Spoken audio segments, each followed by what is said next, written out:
திருமறை நேரம் Bible Hour presented by the National Bible College. கிறிஸ்துவின் சபையார் உங்களை வாழ்த்துகிறார்கள். Welcome to Satellite Bible Classes. வாழ்த்துக்கள் திருமறை நேரம் நேயர்களே. ஆண்டவர் இயேசு கிறிஸ்துவின் இனிய நாமத்திலே உங்கள் யாவரையும் அன்போடு வரவேற்கிறோம். Love healing, சுகமாக்கும் சட்டம்.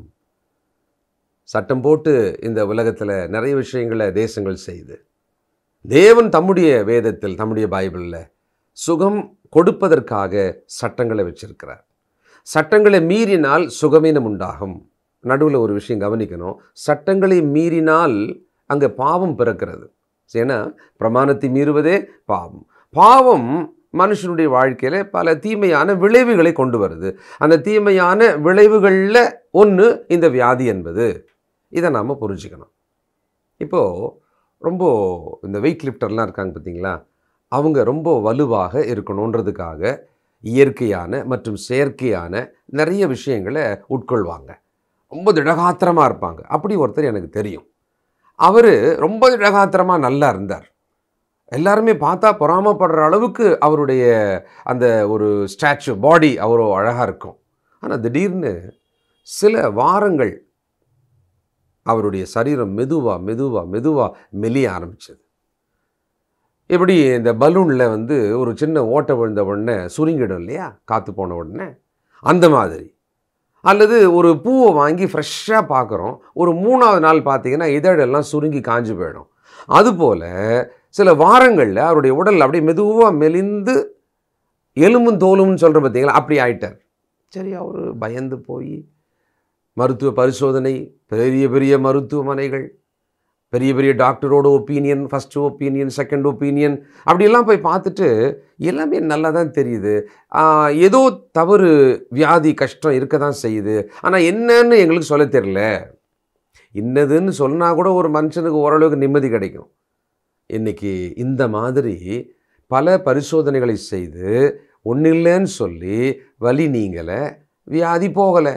இது ஒரு நெருக்கடியான ஒரு விஷயம் இல்லைங்களா? இதுபோல் இன்றைக்கு பல அவதிகளை பட்டு கொண்டிருக்கிற ஒரு காலத்தில் நாம் இருக்கிறோம். சராசரியாக நம்ம ஒருத்தரை பார்க்கும்போது என்ன கேட்குறோம்? ஹவ் ஆர் யூ, எப்படி இருக்கீங்கன்னு கேட்குறோம். இது எப்படி இருக்கீங்க அப்படின்றதில் பணம் எவ்வளோ வச்சுருக்கீங்க அதெல்லாம் இல்லை. ஒட்டுமொத்தமான நலனை விசாரிக்கிற மாதிரி அது தோணினாலும் கூட, தெரிஞ்சாலும் கூட, உங்கள் உடல்நிலை ஆரோக்கியமாக இருக்கான்றது தான் முதல் விஷயம். நல்லா இருக்கேன் அப்படின்னு சொல்லும்போது நம்முடைய ஆரோக்கியத்தை முன்வைத்து தான் பேசணும். அப்படி இல்லைன்னு வச்சுக்கோங்களேன், எப்படி இருக்கீங்க அப்படின்னு ஒருத்தரை கேட்ட உடனே ஒருத்தர் என்ன சொல்கிறார்? 4 நாளாக உடம்பு சரியில்லை அப்படின்வார். அப்படி தானே சொல்லுவார். அப்போ உடல்நிலை சார்ந்த அந்த ஒரு விஷயத்தில் தான் நம்ம ஒருத்தர் எப்படி இருக்கீங்கன்னு கேட்குறோம், ஒருத்தர் நல்லா இருக்கேன்ற பதிலையும் சொல்கிறோம். பிரியமானவர்களே, தேவன் நம்முடைய சுகத்தை விரும்புகிற தேவன். நாம் சுகமாக இருக்கணுன்றது தான் தேவனுடைய திட்டமும் கூட. அதற்காக தான் இந்த பூமியில் இயற்கையாகவே நிறைய விஷயங்களை நம்முடைய உடலுக்காக, ஆரோக்கியத்துக்காக படைச்சி வச்சிருக்கிறார். நம்முடைய கோணலான வழி தான் பலவிதமான தீமையான விளைவுகளை நம்முடைய வாழ்க்கையில் கொண்டு வருது. ஒருவேளை கேட்டுக்கொண்டிருக்கிற சகோதரனே, சகோதரியே, முதியவர்களே, உங்களுக்கு வியாதி வலி இருக்கலாம், காரணம் தெரியாமல் இருக்கலாம். ஆனால் எத்தனை விதமான மருத்துவமனைகள் உயர்ந்த அளவுக்கு செலவு செய்து பார்த்து கொள்ளக்கூடிய வழி இருந்தாலும் கூட சுகமளிப்பவர் தேவன் என்கிற ஒரு விஷயத்தில் விசுவாசம் இருக்குமானால் ஒரு நிம்மதி நமக்கு உண்டு, சமாதானம் நமக்கு உண்டு. தொடர்ந்து நாம் கர்த்தருடைய வார்த்தையினாலே நிறைய விஷயங்களை கற்றுக்கொள்ளலாம், உணர்ந்து கொள்ளலாம், ஒரு பெரிய தெளிவை நாம் அடையலாம். செய்திக்கு போகலாங்களா? இந்த நாளிலே நம்முடைய செய்தியாளர், தேசிய வேதாகம கல்லூரியினுடைய கல்வித்துறை தலைவர் டாக்டர் பீட்டர் சாலமன் ஐயா அவர்கள். வணக்கம் திருமறை நேர நேயர்களே, உங்கள் அனைவருக்கும் என்னுடைய நெஞ்சார்ந்த புதிய நாள் வாழ்த்துக்கள். கிறிஸ்தவ விழிப்புணர்வு நிகழ்ச்சியாக வான்வழியாக உங்களை சந்திக்கிறதுல நான் மகிழ்ச்சி அடைகிறேன். இப்பொழுதெல்லாம் தொலைக்காட்சியில் வந்து கொண்டிருந்த நிகழ்ச்சிகள் உங்களுடைய கையில் இருக்கிற செல்போனிலே நீங்கள் பார்த்து கொள்ளலாம். நம்முடைய நிகழ்ச்சிகளை தொடர்ந்து பார்ப்பதற்கு பைபிள் அவர் டெலிவிஷன் என்ற ஒரு ஆப், அதை நீங்க போட்டீங்கன்னா 24 மணி நேரமும் நம்முடைய பல நிகழ்ச்சிகள் தொடர்ந்து 24 மணி நேரமும் நீங்கள் கவனிக்க முடியும். இந்த நாட்களில் ஒரு தொடராக சுகமாக்கும் சட்டம், லா ஆஃப் ஹீலிங். சகோதரர்களே, இன்றைய சூழல்ல குழந்தை பிறந்த உடனே முதல்ல அதுக்கு தாய்ப்பால் கொடுக்கிறோமோ இல்லையோ, ஏதோ ஒரு வைத்தியம், ஏதோ ஒரு மருந்து, ஏதோ ஒரு ஊசி, ஏதோ ஒன்றை முதல்ல அந்த குழந்தைக்கு வாயிலோ நாக்கிலோ அல்லது கையிலோ நாம் அதை தடவுகிறோம் அல்லது ஏற்றுகிறோம். அப்போ குழந்தை பிறந்த நாளிலிருந்து இப்பொழுது இருக்கிற மனிதர்கள் இப்பொழுது இருக்கிற வைத்திய முறைகளை, மருத்துவ முறைகளை அவர்கள் கையாள்வதை பார்க்கிறோம். 3 வயதுக்குள்ள பலவித கொடிய நோய்கள் வராதபடிக்கு முத்தடுப்பு ஊசி என்று எல்லாம் போடுறத பார்க்கிறோம். இப்பொழுது மனிதர்கள் தங்களுடைய வாழ்க்கையில உணவு, உடை இதை விட அதிகமாக தங்களுடைய உடலை பாதுகாத்துக் கொள்ள முயற்சி எடுக்கிறாங்க. எல்லாரும் முயற்சி எடுக்கிறாங்க. ஒரு உதாரணம் சொல்றேன். ஒரு காலத்துல கையே கழுவாம சாப்பிட்டு கொண்டிருந்த இந்த சமுதாயம் இன்றைக்கு கிராமப்புறத்துல தெருவிலே கூடியிருக்கிற குருவிக்காரர்கள் கூட கையை கழுவி தான் சாப்பிட்றோம். அது மாத்திரம் இல்லை, இன்னொன்று சொன்னா ரொம்ப ஆச்சரியமா இருக்கும், அது உண்மை. முன்னெல்லாம் எந்த தண்ணியும் அள்ளி குடிப்போம். அதுக்கு ஒரு பழமொழி ஒண்ணு உண்டு, தண்ணீரை பழித்தால் நீ தாயை பழித்ததுக்கு சமம் அப்படின்னு சொல்லுவாங்க. அப்படின்னா என்ன அர்த்தம்னா, தண்ணியை நீ பழிக்க கூடாது. பக்கத்துல எருமாட்டை கழுவிட்டு இருப்பான், அதனுடைய அழுக்கெல்லாம் வந்துட்டு இருக்கும், அப்படியே அள்ளி தண்ணி குடிப்பான். கிராமத்தில் இப்படிதான் இருந்தது. ஆனால் இன்றைக்கு எல்லா கிராமங்களிலும் சுத்திகரிக்கப்பட்ட தண்ணீர் அல்லது கேன் பிளாஸ்டிக் பாட்டில்ல தண்ணீர் வாங்கி குடிக்கிறாங்க. நகர்ப்புறங்கள்ல நீங்க பாத்தீங்கன்னா எந்த ஒரு வீட்லயும் ஒரு பாத்திரத்துல தண்ணி வச்சு குடிக்கிறதே கிடையாது. அவ்வளவு மாறி இருக்கிறது. ஒரு காலத்துல ஏதோ ஒரு எலும்பு ஒடிஞ்சு போவோ அல்லது ஏதோ ஒரு ரணகாயம் ஏற்பட்டா தான் மனிதர்கள் மருத்துவமனைக்கு போனாங்க. இன்றைக்கு தும்பலுக்காக போறாங்க, சளிக்காக போறாங்க, இருமலுக்காக போறாங்க, ஒரு சின்ன காய்ச்சலுக்கு போறாங்க, ஒரு அரிப்புக்கு போறாங்க. எல்லாவற்றுக்காகவும் வைத்தியத்தை நாடுகிறார்கள். அது உண்மைதானே? இன்னைக்கு மனிதனுடைய உடம்புல 252 எலும்புகள் ஒன்றோடு ஒன்று இணைக்கப்பட்டிருக்கு. அதை தான் மூட்டுன்னு நம்ம சொல்றோம். வயது ஆக ஆக இந்த மூட்டுகள் தேய்ந்து விடும். இன்றைக்கு உடம்புல வலி இல்லாத மனிதர்களே கிடையாது. அப்படியானால் வாழ்க்கை முழுவதும் நரகமாக போய்விடும். மனிதர்கள் முன் எப்போதும் இல்லாத அளவுக்கு வீட்டை விற்று தங்களுக்கு வைத்தியம் பார்த்துக்கிறாங்க, கடன் வாங்கி தங்களை காப்பாற்றிக் கொள்றாங்க. இன்சூரன்ஸ் என்ற ஒரு பாதுகாப்பு திட்டத்தின் கீழே தங்களுடைய எதிர்காலத்தில் வரக்கூடிய பயங்கரமான நோய்களுக்கு பண செலவு செய்வதற்கு ஆயத்தமாகி வராங்க இல்லையா? நாடு, மாநிலம் தன்னுடைய மொத்த வருமானத்துல 3இல் 1 பகுதியை இந்த ஹெல்த் கேருக்காக, மனிதனுடைய சுகத்துக்காக, மருத்துவத்துறைக்காக, மருத்துவ கல்விக்காக நாம இங்கே பார்க்கிறத கவனிக்கிறோம்.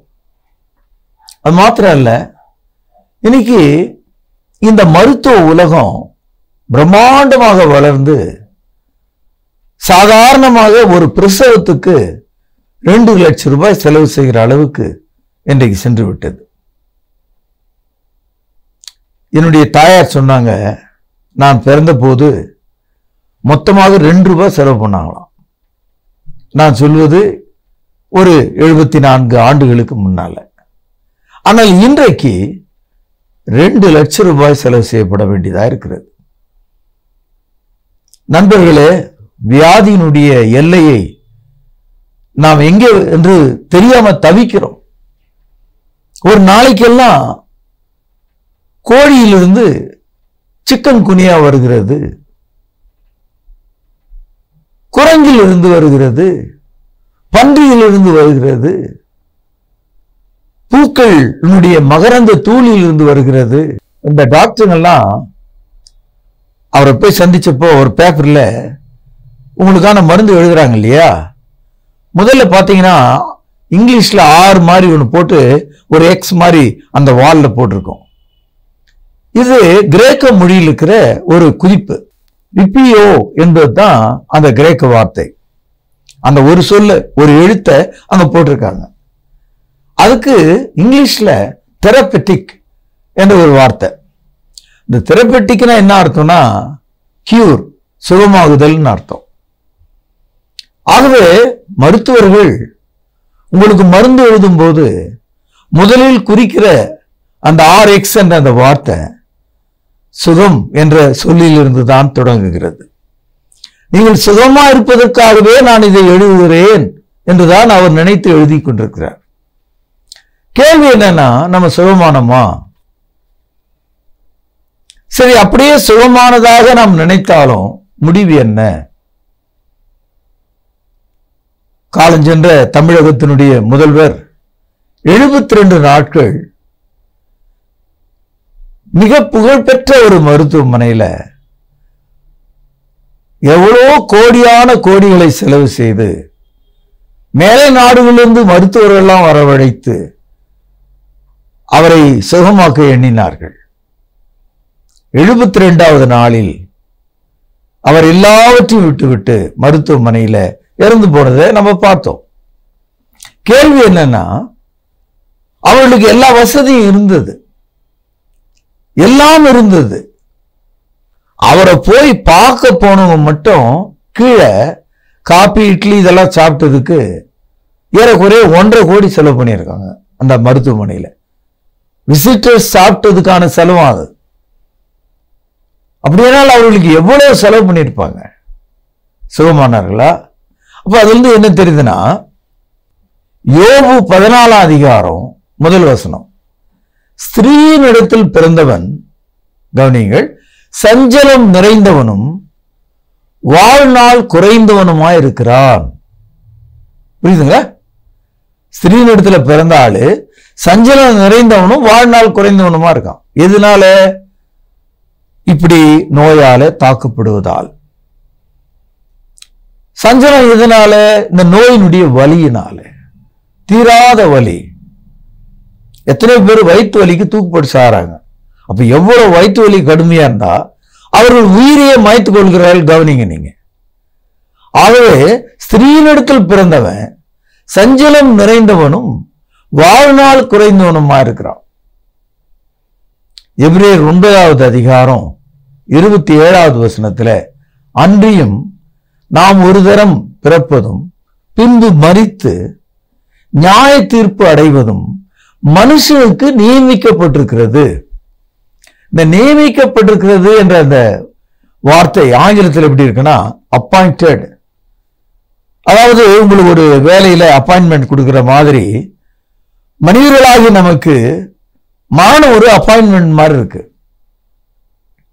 அதனால்தான் பிரசங்கி 3ஆம் அதிகாரம் 2ஆம் வசனத்துல படிக்கிறோம், பிறப்பதற்கு ஒரு காலம் உண்டு, இறப்பதற்கு ஒரு காலம் உண்டு. There is a time to born, there is a time to die. ஆகவே அன்பு சகோதரர்களே, வியாதி, நோய் இவைகளினுடைய முடிவு தான் மரணம். இந்த மரணம் நமக்கு நியமிக்கப்பட்டிருக்கு. அதனால தற்காலிக வாழ்க்கையில ஒரு தலைவலியை அல்லது ஒரு ஜுரத்தை, ஒரு சிறிய பேதியை நாம் குணமாக்கி கொள்ளலாம். நம்ம எவ்வளவு சுகமா இருந்தாலும் முடியல ஒரு நாள் மருத்துவமனையிலிருந்து வீட்டுக்கு வந்து வீட்டிலிருந்து நாம் போக வேண்டியதுதான். மரணம் இல்லாத ஒரு உலகம் இனி கிடையாது. இந்த பூமி முதல் மனிதனாகிய ஆதாம் முதற்கொண்டு உங்களையும் என்னையும் மரணத்தின் கீழே ஆண்டு கொண்டிருக்கிறது. The earth ruled our life from the beginning of Adam to you and me. மக்கள் வியாதிப்பட்டவர்களை எப்படி பார்க்கிறார்கள்? 8ஆம் வசனம் பாருங்கள். தீராத வியாதி அவனை பிடித்து கொண்டது, படுக்கையிலே கிடக்கிற அவன் இனி எழுந்திருப்பதில்லை என்கிறார்கள்.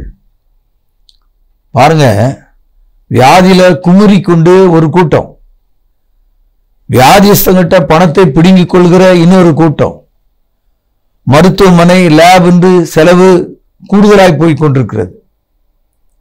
இப்படிப்பட்ட ஒரு நெருக்கடியின் மத்தியில இன்னொரு கூட்டம் ஒண்ணு இருக்கு. அதான் நம்முடைய சொந்தமும் பந்தமும். அவன் பல்ல கடிச்சிட்டு என்ன சொல்லிட்டு இருக்கான்? தீராத வியாதி அவனை பிடித்து கொண்டது, படுக்கையிலே கிடக்கிறவன் இனி எழுந்திருப்பதில்லை. அப்படின்னா என்ன அர்த்தம்? அவ்வளவுதான். எப்பொழுது இந்த நிலத்தை பறிக்கலாம், இந்த வீட்டை பறிக்கலாம், இந்த பத்திரத்தை எடுத்துக்கொண்டு ஓடலாம், நீங்கள் சேர்த்து வைத்தவைகளை பங்கிட்டுக் கொள்ளலாம். தீராத வியாதி அவனை பிடித்து கொண்டது. இதுதான் குடும்பத்தினுடைய பார்வை. சிலர் இருக்காங்க, வியாதிப்பட்ட ஒருவனை எப்படி பார்க்கிறாங்க பாருங்க. சங்கீதம் 41 6வது வசனம். ஒருவன் என்னை பார்க்க வந்தால் வஞ்சனையாய் பேசுகிறான், அவன் இருதயத்திலே அக்கிரமத்தை சேகரித்துக் கொண்டு தெருவிலே போய் அதை தூற்றுகிறான். வரும்போது உங்ககிட்ட பேசுற அந்த ஆளு உள்ள ஒண்ணு வச்சுட்டு வெளியே ஒண்ணு பேசுவான். எல்லாம் ஒண்ணு பயப்படாதீங்க, நான் இருக்கேன், இந்த மாதிரி நான் எத்தனையோ பேரை பார்த்தேன், நல்லா ஆயிட்டு இருக்காங்க, இதெல்லாம் ஒரு பெரிய விஷயமே கிடையாது, இந்த மாதிரிலாம் பேசுவாங்க. ஆனா உள்ள நீ காலியாகணும்னு தான் அவன் நினைப்பான். அதுக்கு அதே ஆளு தெருவில் போய் என்ன சொல்றான்? அவ்வளவுதான், ஆட்டம் க்ளோஸ், முடிஞ்சது, இனி அவன் இந்த அலுவலகத்துக்கு வரமாட்டான், இந்த வேலைக்கு வரமாட்டான், இந்த தொழிலுக்கு வரமாட்டான், அவன் முடிஞ்சது, அவனுடைய கதை முடிந்தது என்றெல்லாம் தூற்றுகிறான். இன்னொரு கூட்டம் இருக்கு, அவனுக்கு இறக்கமே கிடையாது. இன்னொரு 6 மாசம் இருக்கிறவன 2 வாரத்திலேயே அனுப்பிடுவான். அந்த அளவு பேசுவார்கள். பாருங்கள், சங்கீதம் 41 5வது வசனம். அவன் எப்பொழுது சாவான் என்று, அவன் பேர் எப்பொழுது அழியும் என்று என் சத்துருக்கள் எனக்கு விரோதமாய் சொல்லுகிறார்கள். பாத்தீங்களா? மனிதர்கள் ஐயோ பாவம் என்று நினைப்பதற்கு பதிலாக இவன் எப்பொழுது சாவான், இவனுடைய பேர் எப்பொழுது அழியும் என்று நினைக்கிறார்கள். ஆனால் இன்றைக்கு நீங்கள் கர்த்தரிடத்தில் அவருடைய வார்த்தையை கேட்டு திரும்புவீர்களானால் உங்கள் படுக்கையை ஆண்டவர் மாற்றி போடுவார். சங்கீதம் 41 3வது வசனம். படுக்கையின் மேல் வியாதியாய் கிடக்கிற அவனை கர்த்தர் தாங்குவார், அவனுடைய வியாதியிலே அவன் படுக்கை முழுவதையும் மாற்றி போடுவார். நம்புறீங்களா? நீங்கள் கர்த்தரிடத்தில் வாருங்கள், அவரே உங்களுடைய பரிகாரியாகிய கர்த்தர், அவரிடத்தில் வாருங்கள். நானே உன் பரிகாரியாகிய கர்த்தர் என்று யாத்திரையாகமும் 15:26 நாம் படித்தோம். ஆகவே தேவன் உங்களை சுகமாக்குவார் சகோதரர்களே. ஆனால் ஒன்று, நீங்கள் உங்கள் பாவங்களை விட்டு மனம் திரும்ப வேண்டும். நீங்கள் உங்கள் பாவத்தை விட்டு ஓய வேண்டும். நீங்கள் உங்கள் பாவங்களை குறித்து மனம் திரும்பி கர்த்தரிடத்திலே திரும்பினால் அவர் உங்களை சுகமாக்குவார். 41ஆம் அதிகாரம் 4வது வசனம். கர்த்தாவே என் மேல் இரக்கமாயிரும், உமக்கு விரோதமாய் பாவம் செய்தேன், என் ஆத்துமாவை குணமாக்கும் என்று நான் சொன்னேன். இந்த வசனத்துல ஒரு வித்தியாசத்தை நீங்க பார்க்கலாம். இப்போ நோய் என்பது உடல் மேல இருக்கு, பாவம் என்பது உங்கள் ஆத்மா மேல இருக்கு. The disease and sickness on your body, the sin lieth at your soul. When your soul is forgiven, then your body will be healed. உன் ஆத்துமாவிலே பாவம் மன்னிக்கப்பட்டால் உன் சரீரம் சுத்தமாகும். இது புரிஞ்சுக்கிறது கொஞ்சம் கஷ்டம்தான். ஆனால் கர்த்தருடைய வார்த்தையை கேளுங்கள். லூக்கா எழுதிய சுவிசேஷம் 5ஆம் அதிகாரம் 20வது வசனம். அவளுடைய விசுவாசத்தை அவர் கண்டு திமிர்வாதக்காரனை நோக்கி, மகனே, உன் பாவங்கள் உனக்கு மன்னிக்கப்பட்டது என்றார். அதாவது கை கால் அசைய முடியாத அளவுக்கு பேரலிட்டிக் என்று சொல்லக்கூடிய அந்த இளம்பிள்ளை வாதத்தினால் பாதிக்கப்பட்ட ஆளை இயேசு சுகமாக்குவதற்கு ஒரே ஒரு வார்த்தை தான் சொன்னார், மகனே, உன் பாவங்கள் மன்னிக்கப்பட்டதுன்னு. உடனே அதை கேட்டுக்கொண்டிருந்த மதவாதிகள், மத வெறியர்கள், மத துரோகிகள் என்ன சொன்னார்கள் பாருங்க. 21ஆம் வசனம். அப்பொழுது வேத பாரகரும் பரிசேயரும் யோசனை பண்ணி, தேவதூஷணம் சொல்கிற இவன் யார்? தேவன் ஒருவரே என்று பாவங்களை மன்னிக்கத்தக்கவன் யார் என்றார்கள். இயேசு அவர்கள் சிந்தனைகளை அறிந்து அவர்களை நோக்கி, உங்கள் இருதயங்களில் நீங்கள் சிந்திக்கிறது என்ன? கவனிங்கள். உன் பாவங்கள் மன்னிக்கப்பட்டது என்று சொல்வதோ, எழுந்து நட என்று சொல்வதோ எது எளிது? இது ஒரு முக்கியமான ஒரு கேள்வி. Which is easier? Arise and walk, or your sin is forgiven? இயேசு இந்த கேள்வியை அன்றைய மக்களுக்கு முன்னால வச்சார். இன்னைக்கு நான் உங்களுக்கு முன்னால வைக்கிறேன். அதாவது என்ன சொல்றாரு, அந்த இளம்பிள்ளை வாதத்துல எல்லா உறுப்பும் செயலிழந்து போன அந்த திமிர்வாதக்காரனை இயேசு நீ சுகமடைய வேண்டும் என்று சொல்லியிருந்தா உடம்பு மட்டும் சுகமாயிருக்கும். அதுக்கு அடுத்த 10வது நாள் மீண்டும் அதே பாவத்தை அவன் செய்வான். ஆக பாவங்கள் மன்னிக்கப்பட்டு விட்டால் அவன் ஆத்மா சுகமாகும், அப்பொழுது அவனுடைய சரீரமும் சுகமாகும். எது எளிதுன்னு கேட்டார். எது எளிது? ஒரு மனிதனுடைய பாவங்கள் சுகமாக்கப்பட வேண்டும், அதான் எளிது. Your sin need to be forgiven. That is easier. To heal entire body. ஆகவே இயேசு அந்த படுக்கையில் கிடந்தவனை சுகமாக்கி வீட்டுக்கு அனுப்பினார். இதிலிருந்து நாம் கற்றுக்கொள்ள வேண்டிய ஒரு பாடம். சங்கீதம் 41 நம்ம படித்தோம். நம்ம விரோதிகள் எப்படி நினைக்கிறாங்க, நம்முடைய சிநேகிதர்கள் எப்படி நினைக்கிறாங்க, நம்ம குடும்பத்தார் எப்படி நினைக்கிறாங்க, நம்மோடவே இருக்கிற மக்கள் எப்படி நினைக்கிறாங்க. ஒவ்வொருத்தருக்கும் ஒரு பிளான் இருக்கு, ஒரு திட்டம் இருக்கு. ஏதோ ஒன்று வச்சு மனசுல பாக்குறாங்க. நம்மள எப்படியாவது நம்ம மூட்டை கட்டி நம்ம அனுப்பணும், அதான் அவங்களுடைய நோக்கம். ஆனால் தேவன் நம்ம எப்படி பார்க்கிறார்? படுக்கையில கிடக்கிற ஆள் என்ன சொல்றான்?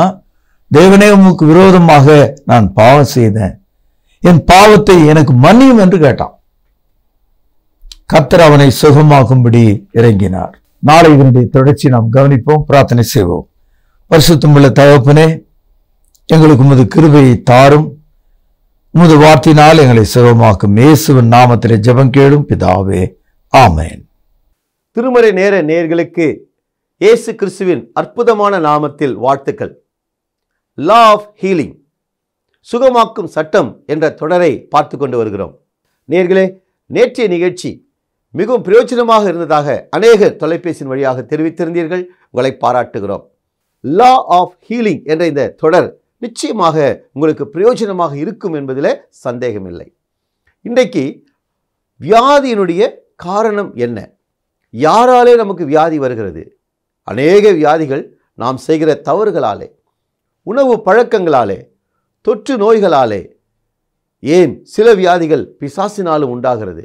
இதை குறித்து இன்றைக்கு விவரமாக படித்தோம். இன்னொன்றும் நாம் படித்தோம். நம்முடைய வியாதிக்கும் பாவத்துக்கும் சம்பந்தம் இருக்கிறதா இல்லையா என்பதை கூட நாம் இன்று தெரிந்து கொண்டோம். இயேசு இந்த பூமிக்கு வந்த பொழுது என்ன சொன்னார்? பிணியாளிகளுக்கு வைத்தியன் தேவையே அன்றி சுகமாயிருக்கிறவர்களுக்கு அல்ல என்று.